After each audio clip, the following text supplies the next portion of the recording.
Olá!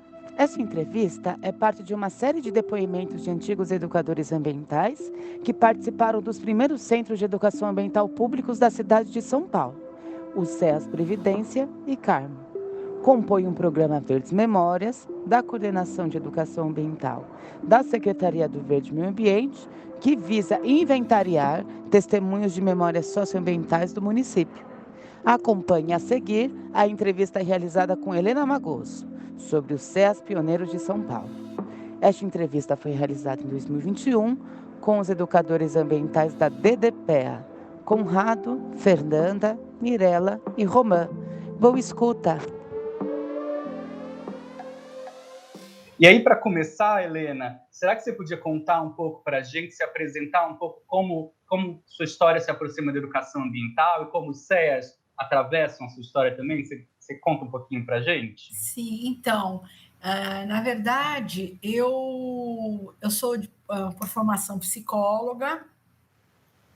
Eu havia já trabalhado no município por 11 anos como psicóloga escolar, logo que eu me formei, em 76, foi quando eu entrei, até 11 anos mais.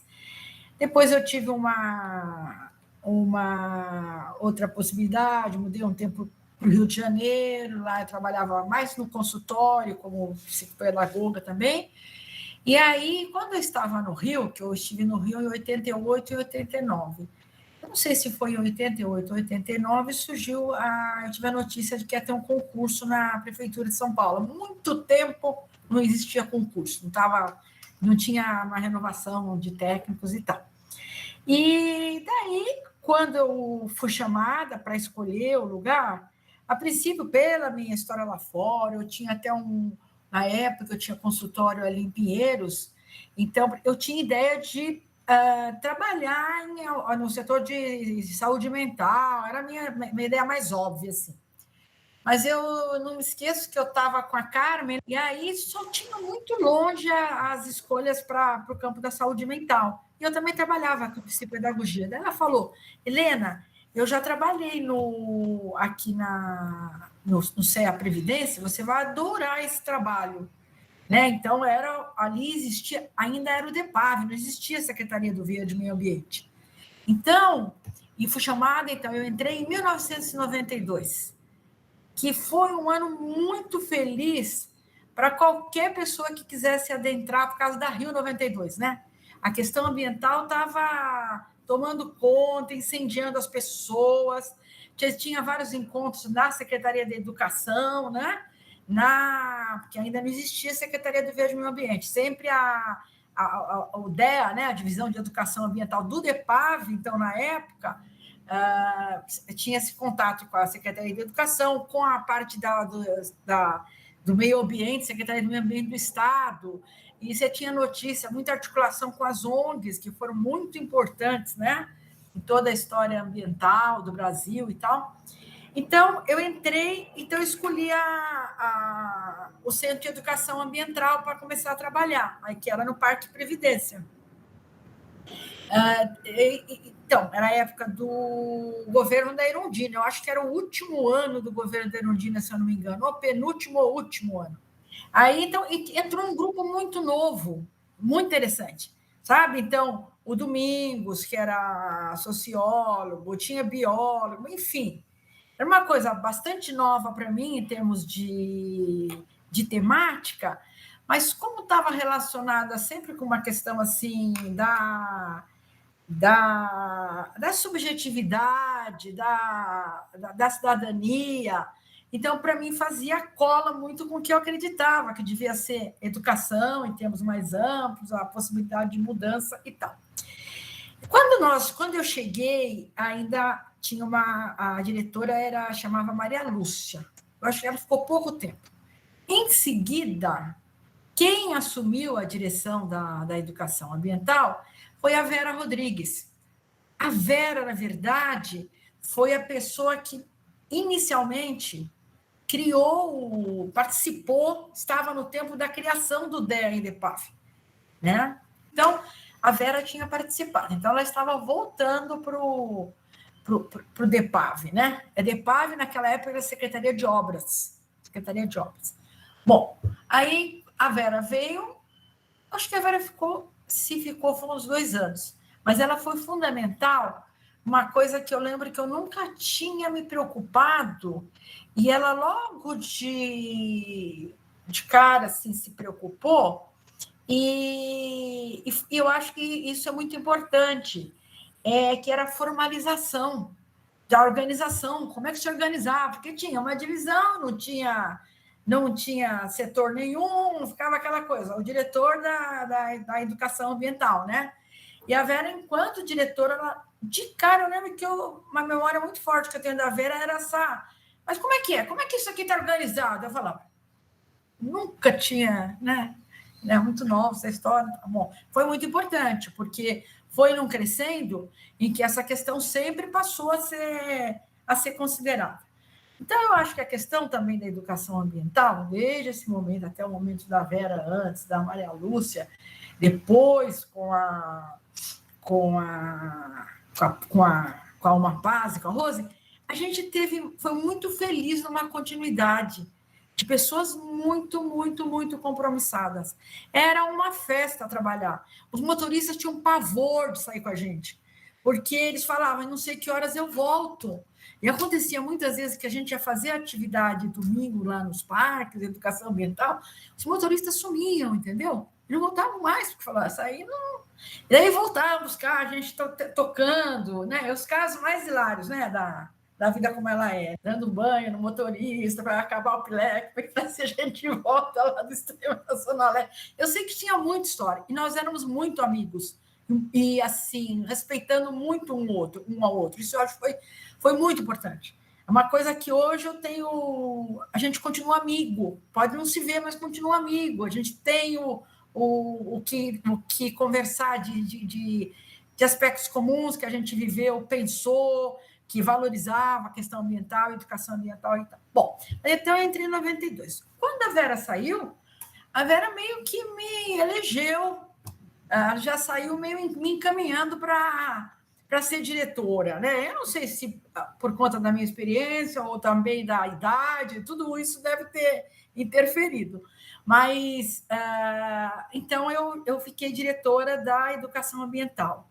Então, nesse movimento, naquele tempo, um instrumento que desencadeou bastante essa coisa dos parques, da gente espalhar, tudo era as trilhas. Então, a gente desenvolvia a temática histórica, ambiental, biológica, do histórico da cidade, a questão patrimonial, né? A questão toda ambiental através de uma temática. Então, cada trilha dessa, elas são trilhas muito preciosas. Elas envolvem um pensar interdisciplinariamente sobre a questão ambiental, desde lá, era uma preocupação que a gente tinha. Bom, então, tinha essa coisa, tinha os grupos de monitoria, que a gente fazia muito com essas trilhas, os museus que sempre surgiram lá na Previdência e no Carmo, né? E como eu falei, um tempo tinha a Kombi que fazia a ponte, depois cada um tinha a sua equipe, tinha a sua programação, né?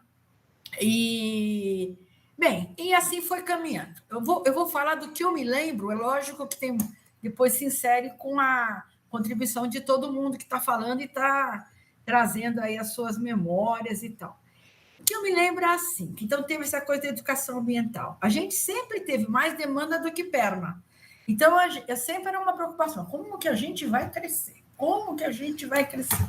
A questão da ambiental começou a ter um valor na cidade de São Paulo, porque internacionalmente você só estava fornecendo recursos financeiros com a condição de que tivesse a estrutura ambiental. O que era a estrutura ambiental? A estrutura ambiental era ter uma secretaria, ter um conselho de meio ambiente, o CADES foi criado nesse bojo da necessidade da participação, né?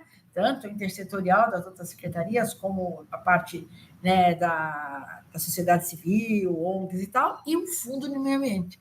Então, nessa ordem, as instâncias foram criadas para dar conta de uma institucionalidade que era exigida pelos órgãos internacionais. Eu lembro que tem uma viagem do Maluf para Londres, que isso apareceu muito claro, quer dizer, houve um empurrão danado do ponto de vista dos órgãos externos em termos da questão ambiental. Bom, aí, então, teve a coisa da organização, a gente preocupado, sempre muito preocupado com a coisa de como aumentava, não aumentava. Com esse trabalho nos parques, a gente começou a se relacionar com outros colegas também, por exemplo, da saúde, do SECO, que também tinham unidades em muitos desses parques, né, André? Tinha na Guarapiranga, tinha no Ibirapuera, no próprio Carmo. O próprio Carmo teve até um certo momento que houve uma certa disputa entre a saúde e a Secretaria do Verde em termos lá do casarão, e tinha uma questão de um SECO. Sim. Então, os SECOs foram... Sim. E a gente sempre se relacionava muito com os SECOs.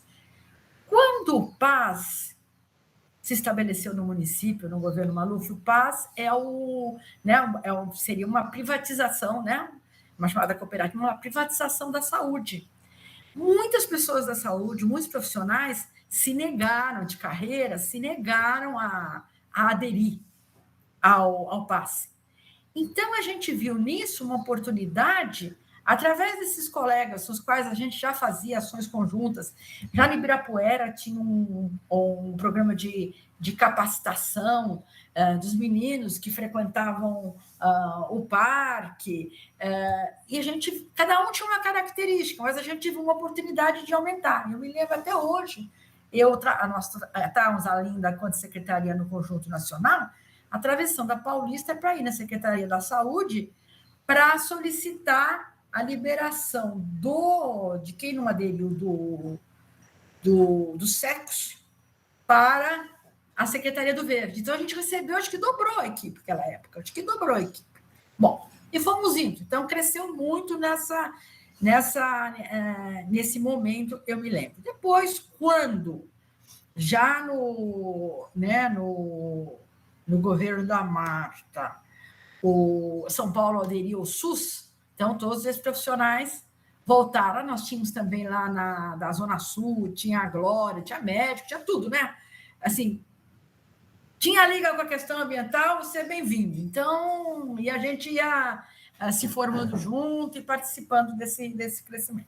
Bom, aí a educação ambiental foi crescendo. Teve um primeiro projeto que é de importância para a educação ambiental, que hoje a gente tem ainda fortes questionamentos, a questão do conceito, né, de ocupação de fundos de várzea, de bacia e tal.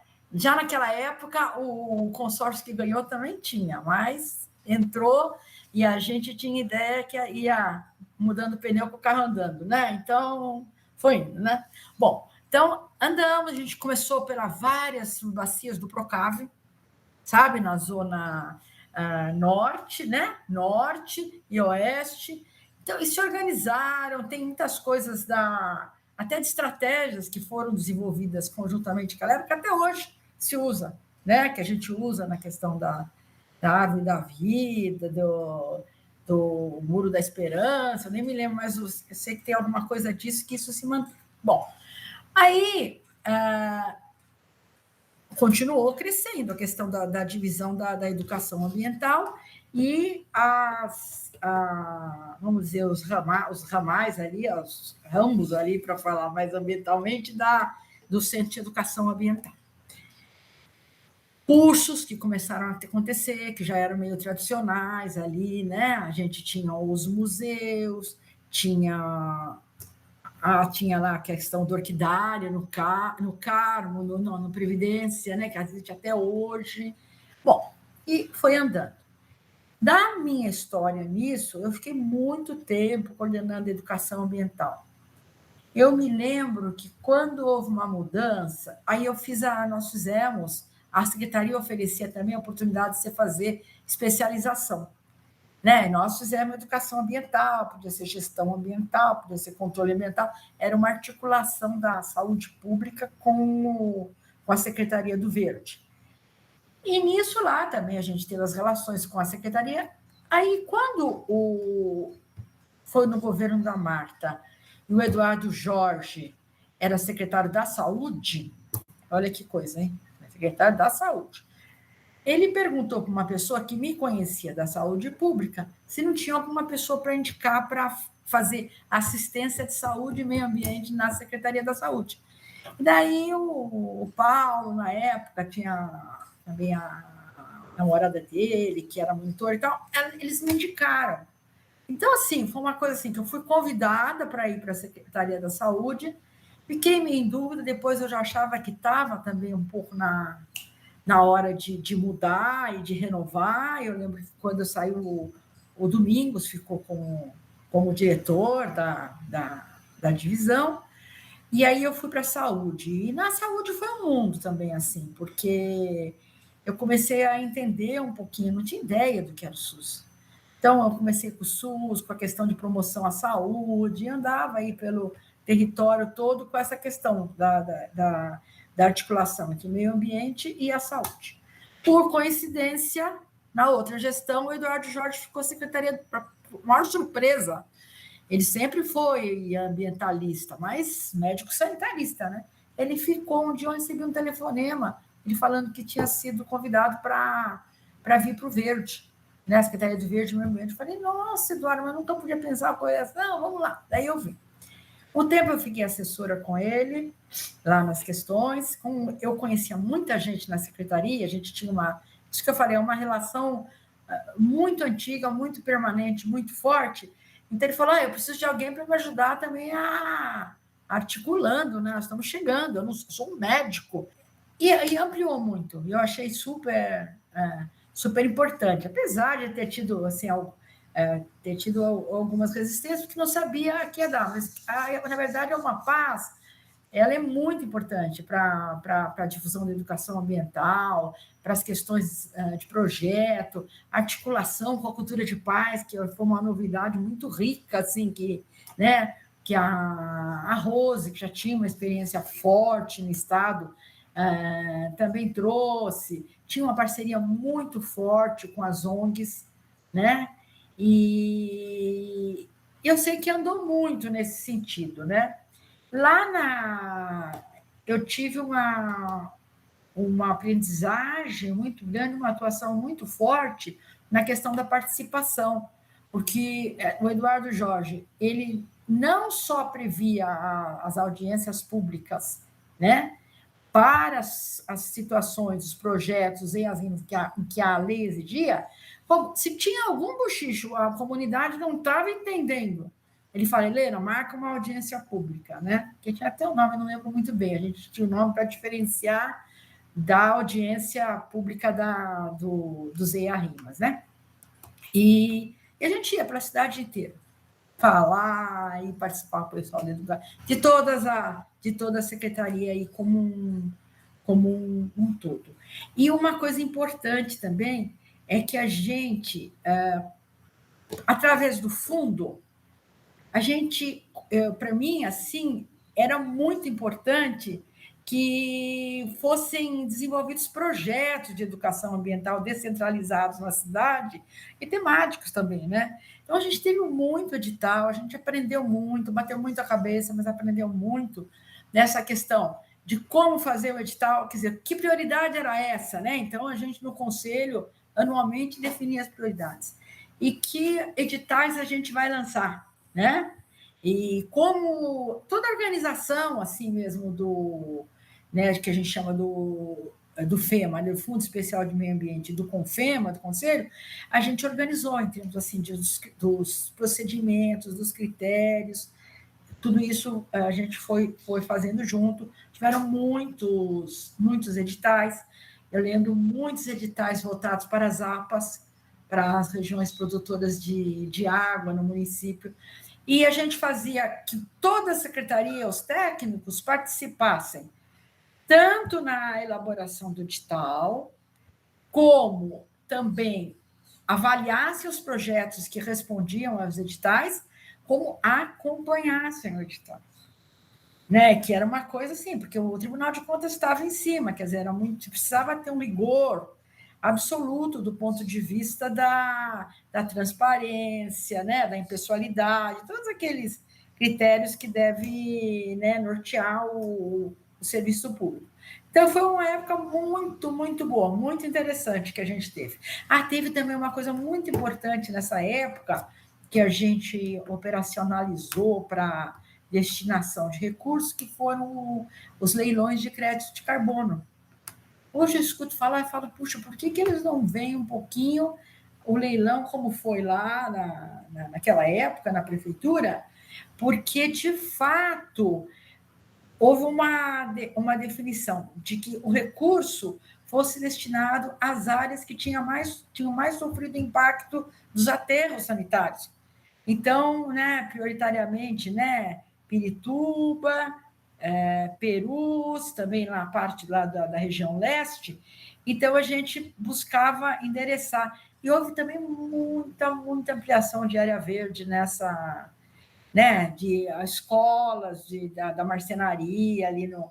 A pena que eu acho é que muitas das coisas não têm continuidade, né? Isso é uma coisa que é muito difícil a gente mudar no serviço público, porque tinham coisas que eram tão inovadoras, mas que era importante estarem funcionando, né? Toda essa coisa, e às vezes você tem a notícia de que não é. A parte de recuperação de animais silvestres, ali também teve uma ampliação grande ali perto em Anguera. Então, para o serviço público, você não precisava ter edital, você podia a qualquer momento e hora apresentar um projeto. Agora, era submetido à aprovação e tal, né? Bom, então, eu lembro mais disso, assim. Então, para mim, eu acho que a educação ambiental, desde aquela fase, ela é transversal na forma de trabalhar. Não importa que no conselho e tal,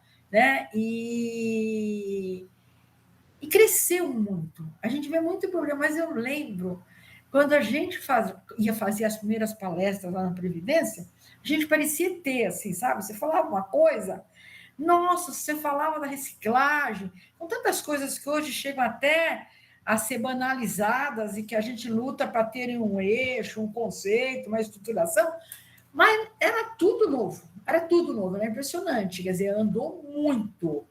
Agora, é importante, né, continuar sempre andando. E uma dificuldade que sempre se teve era do entendimento de que a educação ambiental precisava de recurso, né?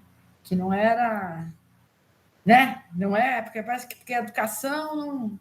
Tiveram também muitas importantes parcerias e já no tempo da Amapaz, né, com a Secretaria de Educação, né, os programas lá, da saúde, os verdes saudáveis lá, os ambientes verdes. Então, teve muito projeto que foi capilar aí nas outras secretarias.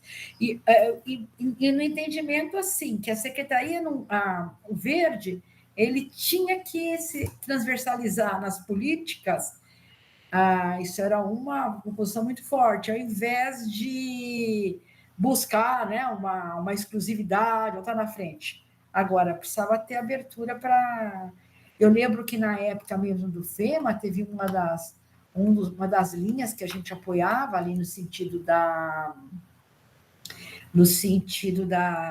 novas energias, dos ônibus elétricos. Eu sei que se discutia, trazia gente de outro lugar para discutir. Então, buscou-se, não é fácil a manutenção disso tudo, e a gente teve um dinheiro muito importante que foi do crédito de carbono, era um dinheiro importante. Então, isso ajudou também, né? Porque senão você tinha que ter fundo para fazer projetos, senão como é que ia fazer? Mas, então, é uma coisa assim, quer dizer, a gente tinha uma permeabilidade em toda a secretaria, que era muito importante, a gente sempre senti que o grupo era muito respeitado, sabe? Então, tenho muito orgulho de ter participado e de conhecer quem participou, ter trabalhado com quem participou desse período todo. Que alegria nossa aqui de poder discutir, Helena. E a gente tem instrumentalizado essa escuta, né? A gente já conversou com Domingos, com várias outras pessoas, a Vera aí está programada para a gente conversar também. A gente brinca um pouco que é um quebra-cabeças, né? A gente vai ouvindo vocês e vai montando esse quebra-cabeças, né? Isso, que alegria. Verdade. E aí, puxando mais para aquele comecinho, você fez, acho que, bem bacana para a gente poder ver essa linha do tempo, né? A Romã agora tem umas perguntinhas para você, lá daqueles primeiros anos. Pode ser, Romã? Você toca aí? Com certeza. Helena, aproveitando tudo isso que você já compartilhou com a gente, tem alguma coisa, aproveitando que você entrou na década de 90, né, nesse momento de criação do SEAS, tem alguma coisa que você ainda queria compartilhar sobre a sua participação? Como que você enxerga a importância do SEAS bem nesse momento da década de 80 e 90? E a última coisa que eu queria perguntar, como que você lembra a criação do SEAS sendo recebida pelo poder público e pela sociedade civil? Então, eu acho o SEA, a gente tem muitas pessoas que aderiram, assim, das equipes mesmo técnicas do SES, que eram advindas de outras secretarias. E com isso elas possibilitaram, lembro bem do Carmo, mesmo aqui na Previdência, que as escolas viessem. Não era assim, ainda naquele momento, não era uma integração institucional, assim, como mais tarde até chegou a acontecer. Mas eu lembro que muito bem-vindo. Mesmo quando você ia para as escolas, para os trabalhos, o que você sentia é que precisava, sempre isso, né? Precisava tornar assim mais capilar e com uma estrutura que garantisse isso, né? Então a gente fazia muitas coisas, trabalhava muito. Eu acho que fortaleceu muito esse espírito aí, né, da coisa da valorização do meio ambiente, da educação ambiental lá na época, que ainda era muito incipiente, né, e depois isso foi até se institucionalizando mais. Mas eu acho que era muito importante em termos assim dos conceitos que a gente procurava desenvolver. Se você vai olhar em cada coisa que a gente fazia, tinha conceito de educação ambiental que estava envolvido naquilo. Então, isso vale até hoje. Eu estou aqui, eu vou mudar de casa, vendi minha casa, viu, André? Então, o que acontece? A gente vê tudo, né? Fala, nossa, a minha vida aqui. E aí, quando você lê, por exemplo, no folheto do DEA, a concepção de educação ambiental é muito atualizada, né? No sentido do que a gente vive, do que a gente trabalha, quer dizer, não é uma coisa. Educação ambiental é uma matéria, né? Isso foi uma briga na época, né? Não ser uma matéria dentro do currículo formal e da importância dessa informalidade permear as diferentes políticas públicas. Então, isso eu acho que é uma coisa que foi incipiente de lá, que foi amadurecendo à medida que a equipe foi crescendo, e a questão socioambiental também, né? Isso era muito importante. Sempre foi uma coisa que nunca foi vista como uma coisa, né, biológica, numa época em que ainda tinham muito essa tendência. Então, eu acho que o desenvolvimento do conceito desde lá continua bastante válido até hoje. Até hoje. Eu vi outro dia, não.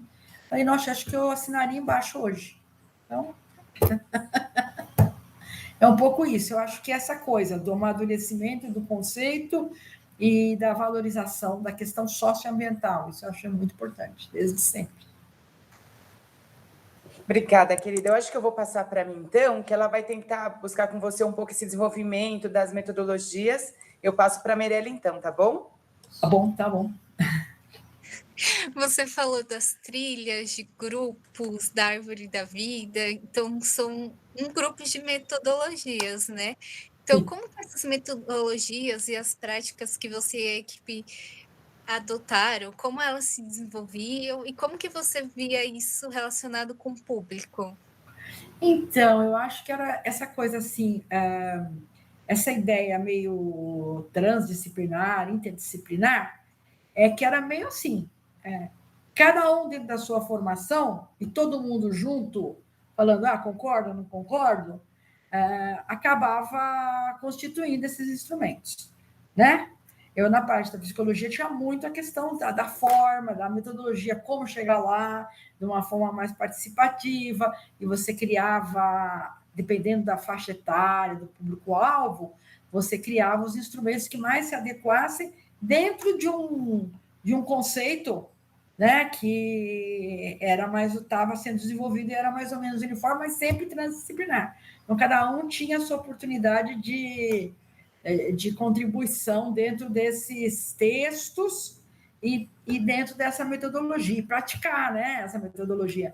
Eu lembro que também tinha uma coisa forte, que era a coisa do observação de aves. O Vincent tinha, né, os biólogos, e a gente relacionava aquilo. Então, de repente, era aquele pássaro, os biomas em que eles eram mais frequentes, era coisa de respeitar os horários, porque, né, e um tempo e um espaço que não era do humano, mas que nós estávamos um todo. Então, era muito isso, era construir, e a ideia de que você, a todo momento, ia repensando e renovando aí essa questão da estratégia, porque todo mundo pensava e fazia. Não tinha quem pensava e o outro que só fazia.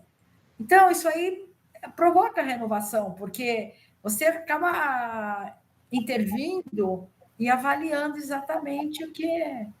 Né? A gente trabalhava também, quando entrou o pessoal da saúde, nós entramos muito na Bilis também, você lembra, André? Na Bilis, a gente tinha tudo que era grupo lá, e trabalhava as questões do manancial muito fortemente. Foi criando um CEA, inclusive, lá. Sim, chegamos a. Então, era. E assim, ia acontecendo. Uma brecha acontecia. Foi um pouco isso, né? Depois teve um momento que, quando a Uma Paz foi criada, houve um movimento de partir lá do Ibirapuera as ações, né? Mas hoje eu acho que já está num momento que, como vocês estão falando, que também se busca, né? Mas sem ter um CEA, talvez, eu não sei se tem, imagino que não, né? Assim, quer dizer, sai de lá para outros cantos, mas ainda, enquanto unidade institucional, fica no prédio, que foi um ganho, né? Aquele prédio foi uma luta, né? Imagina que lá funcionava edifício, setor forte da prefeitura em termos de construções. Você imagina no Ibirapuera, naquele lugar onde o Ciscabe, né? Aquilo, né? Passar para a Secretaria do Verde, eu imagino que tenha implicado em muitas discussões, articulações, até que isso fosse viável, não sei. Que bacana, é bom ver essa integração com outras entidades e sempre pensar nessa coisa de participação, né? E você considera que essas metodologias e o público se alteraram ao longo dos anos que você esteve dentro do CEA?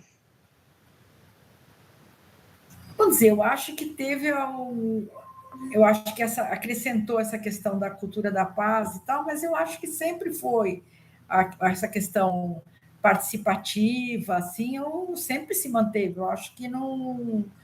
Eu acho que o desenvolvimento da educação ambiental não fugiu, fortaleceu isso, né? E você, lógico, que vai renovando com novas estratégias e tal. Mas eu acho que a questão participativa sempre teve presente. Ai, que bacana saber disso. Eu vou passar, então, agora a palavra para o Conrado. Helena, queria te perguntar, dentro de tudo aí que você já passou para a gente, se tinha algum lugar, especialmente no SESC, que é esse foco aqui da nossa conversa também, algum lugar de afeto, de memória que você lembra, então, assim, um gramado, um cantinho, algum lugar que você tenha vivenciado. Eu sempre assim, diga lá. Que eu lembro muito. Bom, o Parque do Carmo, né, foi uma coisa lá, uma coisa do conhecimento, das relações, né? O Previdência, eu me lembro muito bem de uma área que a gente adentrava assim, se fazia 2 movimentos. Um movimento bem perto da Raposo e o outro movimento mais adentrando lá na mata, no lugar mais fechado. para mostrar o papel da vegetação nisso tudo e o papel da urbanização, e que como a urbanização tinha representado uma ruptura em relação a, né, as questões ambientais, naturais e tal. E o Carmo era um mundo a ser descoberto. Nossa, mas muito, muito, muito. Quem tinha muita intimidade, eu me lembro que era a Vandinei, do pessoal que trabalhava lá. Eles eram os nossos guias. Quando a gente ia lá, a gente, né? Era o da APA, né? Eles participaram desde o primeiro momento lá da APA do Carmo e acompanharam todo o projeto, a aprovação lá no CADES e tal. Então, ali tem muitas regiões das APAs, tem adentro lá para a mata, que você vai, ali é muita coisa que aparece. E até no Previdência, porque tem uma área que é menos adentrada, e eu nunca me esqueço que lá tinha uma cor que era de solo, assim, meio avermelhada. Eu lembro da Sumiko falando da Serra Fileira. Até hoje eu me lembro lá como é que chama? Embaúba, né? Aquela que tem, né? Aquelas pioneiras que eram criadas. Então, essa coisa das trilhas que a gente fazia, ao mesmo tempo era um instrumento de, vamos dizer, de aprendizagem, de capacitação para os técnicos, cada um na sua área. Porque a gente fazia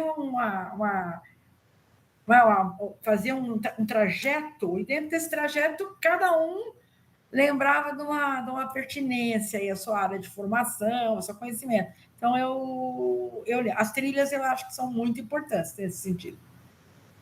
Porque você buscava na trilha isso, você buscava que espaços poderiam ser mobilizadores e significativos. Então, na escolha da trilha já tem esse pressuposto que você me pergunta, sabe? Não, e aí, só para você saber, Helena, a gente também pirou aí nas trilhas. O André tinha todo esse material e a gente digitalizou. E nessas últimas semanas, a gente está disponibilizando nas nossas redes sociais todas as trilhas digitalizadas. Então, o pessoal está todo revendo, comentando. Não, pode ser uma coisa assim legal, né? O que você acrescentaria, o que você mudaria, né? Porque tem uma questão, né? Que os anos também vão impondo, tanto de conhecimento como na mudança no espaço, né?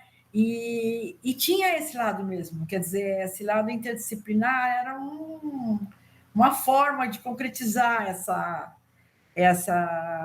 visão. Às vezes você ia, por exemplo, para o Trianon, né, que é uma área tão central, e as crianças da escola, mas como que eu não conheço isso? Eu estudo aqui na frente, eu estudo lá no Rodrigues Alves, tal, e não conhecia. E a história que tinha também, né, da criação de São Paulo, ali, né, você tem da criação de São Paulo, né, dos nomes, né, por que chamava, né, como é que é aquela avenida lá, o Eugênio de Lima, né, que foi Uruguai, que trouxe para cá as coisas do Brecheret, de tudo. Então, tem tudo certo.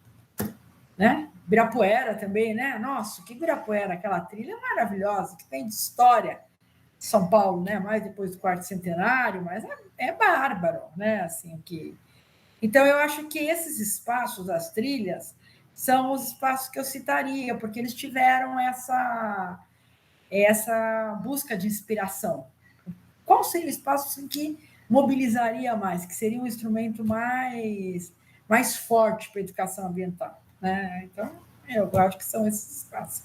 Mas também que eu achava o máximo, quando a gente ia lá para as APAs, é aquela estação de ferro lá, que a gente via, tem a ENA de cima, André. Por mais que você olhasse o mapa, você nunca ia ter ideia do que era aquilo. Não tinha nada, não tinha sinal. Até hoje não tem sinal de internet lá. Porque hoje eu faço parte do Conselho Regional. Então, isso esqueci de falar. Eu sempre gostei muito de estruturar as coisas, né? E dentro da renovação da secretaria, a gente acabou criando os Conselhos Regionais de Meio Ambiente, Desenvolvimento Sustentável e Cultura de Paz, nas subprefeituras. E hoje eu sou da sociedade civil conselheira da Lapa, que é da área da minha casa, né, onde eu moro. E isso foi uma coisa bem boa. Mas, então, falando dessa história, eu soube que o CADES de... Não de... Parelheiros não pôde funcionar virtualmente, porque só tem um lugar que a pessoa que tem o seu laptop vai de carro para... Então, são aquelas coisas, né? A gente cansa, não quer antena também lá, né? Então, ficou uma área tão protegida, né? Mas, de fato, não foi possível. Fiquei boba, porque até hoje eu me lembrava que uma vez a gente, quando começou a aparecer o celular, que a gente estava lá e acaba o sinal, você ficava fora do mundo, ninguém podia falar com ninguém. Atravessando aquelas linhas de ferro ali, né, na estrada, como Marzilac, né? Marzilac, Nossa, mãe, era assim. Lembrando também dessa, já que você trouxe esse afeto também dos espaços, das trilhas, queria te perguntar também se tem, você contou um pouquinho aqui no nosso aquecimento da Kombi, né? Tem alguma experiência com a equipe, que seja assim, uma experiência que você queira deixar registrada aqui com a gente? Nossa, aconteceu tal coisa, existia isso. Tem alguma experiência marcante que você queira compartilhar aqui com a gente? Cada produto que a gente fazia era um acontecimento, porque tinha muito envolvimento das pessoas, porque era muito novo, porque a gente via naquilo uma possibilidade de estar afirmando mais a educação ambiental. Então, era um pouco isso. Eu sempre lembro assim, de movimentos muito coletivos que viabilizavam esse fortalecimento mesmo da educação ambiental e da questão do meio ambiente, né? Sempre assim. Maravilha, maravilha. Acho que o André vai pegar a bola agora e ele vai articular um pouco mais com o futuro, como que a gente imagina que esses espaços devam ser lembrados. Vamos lá, André, você segue aí para o barco? Vamos lá. Helena, como você considera que os CEAs, principalmente o Carmo e o Previdência, por serem os primeiros, devam ser lembrados na posteridade? Eu acho assim, como um espaço que pode refletir, né, bem, e usava o espaço que eles estavam inseridos para refletir sobre as questões socioambientais e as questões do desenvolvimento urbano, da importância das áreas também, né, mais de preservação, de conservação, a importância de espaços públicos, né? Isso eu acho muito importante, muito importante. E como a participação é que pode garantir, né, esses usos sociais, socioambientais e tal. Eu acho muito... Acho que primordialmente isso, André. Agora, qual a relevância dos CEAs para a memória socioambiental da cidade de São Paulo, no seu ponto de vista? A existência do CEA Previdência e do Carmo, qual a relevância desses CEAs para a memória socioambiental da cidade? Você acha que há alguma relevância? Se há, qual seria? Eu acho que até pode não ser tão, vamos dizer, tão consciente, tão objetivo esse reflexo. Uhum. O Carmo mais, porque o Carmo acho que ele tem uma presença física meio excepcional, assim, né? Previdência eu trabalhei lá no coração, mas Previdência, vamos dizer, não se difere assim, vamos dizer, em termos fisionômicos, tanto de outros parques que a gente tem na cidade. E é muito importante que tenhamos esses parques na cidade, né? Agora, o Carmo, ele tem a coisa do casarão e tal, né? Agora, eu acho que é uma coisa assim, que, como eu falei, que está inserido em toda essa história, que chegou até o nível da Uma Paz, até atual, eu vejo com clareza esse desenvolvimento, mas eu não sei assim se isso é tão conhecido em termos de um grande número de pessoas da cidade de São Paulo. Isso eu não sei, eu acho assim, as pessoas que participaram, é que nem a história que se fala do SUS, né? É o problema de entrada. Se eu entro, eu valorizo, mas eu preciso entrar. Então, eu não sei se, pensando, a gente tinha números muito importantes para a gente, relacionado ao número dos técnicos e tal, mas, assim, a cidade de São Paulo é um mundo, né? Então, uma cidade de 10 milhões de habitantes, 12 milhões de habitantes, é muita gente. Então, assim, proporcionalmente, se você for fazer alguma pesquisa, talvez você não ache tão relevante, mas, de fato, eu acho muito relevante, porque tem sabe, a forma que se multiplicou nas escolas, a forma que se multiplicou na saúde, e mais, como um modelo replicável. Sim. Francamente replicável. Então, eu acho que essa é a maior força. Eu teria a ambição e desejo de que tivesse mais entrada, mas assim, no número de pessoas, no número de instituições, do que foi possível. Mas eu acho que é muito importante, que eu acho que tem todos os elementos para transversalizar e para ter essa multiplicidade, entendeu? Acho que o mais difícil é isso. Agora, precisa ter recurso, precisa ter estratégia, isso não... Né? Helena, uma outra pergunta é a seguinte: como você imagina, qual o futuro que você imagina para esses espaços, para o Casarão e para o Caixa d'Água, e para a Caixa d'Água, para o Previdência e para o Carmo? Qual é o futuro que você imagina que devam ter esses espaços? Eu acho assim que de registro, não só de registro, né, assim, de texto e tal, como de alguma coisa que puxa as pessoas para lá e quem passe por lá não passe indiferente. A história daquela caixa d'água ali para São Paulo e o Casarão também, entende? E toda essa importância ali para a Zona Leste, né, que tem. Então, eu acho que o importante era isso, quer dizer, torná-lo mais presente com estratégias que garantam isso cada vez mais. Porque acho que carece. Você sabe que tem um encantamento, quando a pessoa conhece, fala, nossa, você viu lá. Eu estive, no ano passado, eu faço parte de um grupo de Leancon aqui numa praça. E aí começou a Semana lá das Cerejeiras, que ela desabrocha, né? Fim de julho, começo de agosto. Aí eu falei, gente, se vocês quiserem, eu posso ligar lá, a gente vê como vai lá, quando vai funcionar e tal. Nós fomos lá, né? Gente, mas foi assim, um puro encantamento. E são pessoas assim, preparadas, sensíveis, foi um puro encantamento aquela visita, né? Então, eu já, numa outra situação, eu falo, deixa eu ver esse lado aqui, né? Como, nossa, eles querem fazer de novo, tomara que a pandemia nos deixe fazer, porque ano passado nós não tivemos, foi no retrasado que nós fomos, né? Então, foi muito forte. Então, tem muito apelo e tem muita demanda desse tipo de reflexão. Sim. Esse tipo de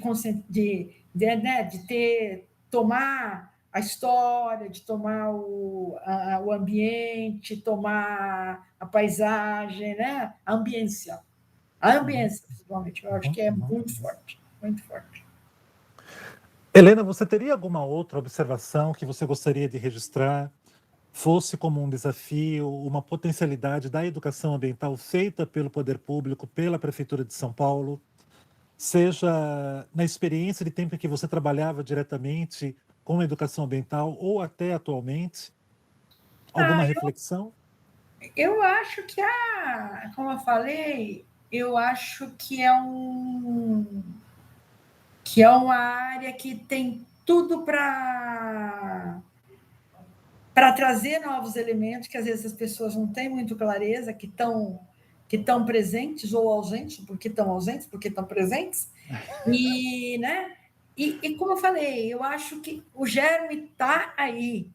A gente tem mesmo na Secretaria do Verde e Meio Ambiente, precisaria mais técnicos, eu imagino que muitas pessoas também, como eu, já estão se aposentando e tal, não é?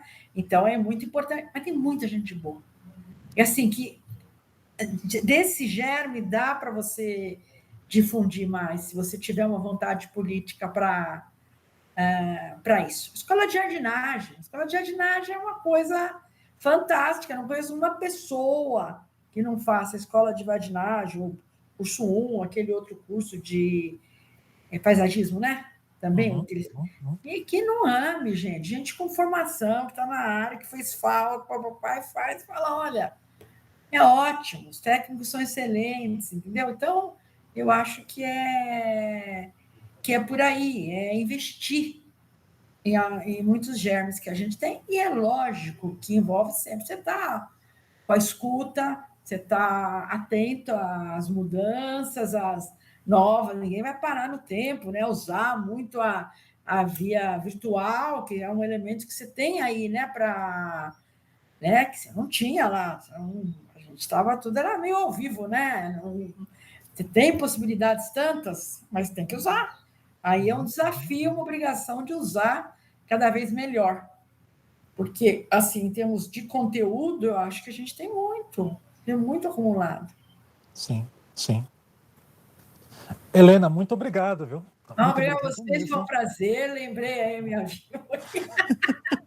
Foi ótimo, o prazer é todo nosso, que alegria te ouvir, Helena. E agora vai ficar registrado aí para quem quiser conhecer, aí ter um pouquinho desse seu conhecimento, de tudo que passou da trajetória, né? A gente que agradece demais aí pela partilha.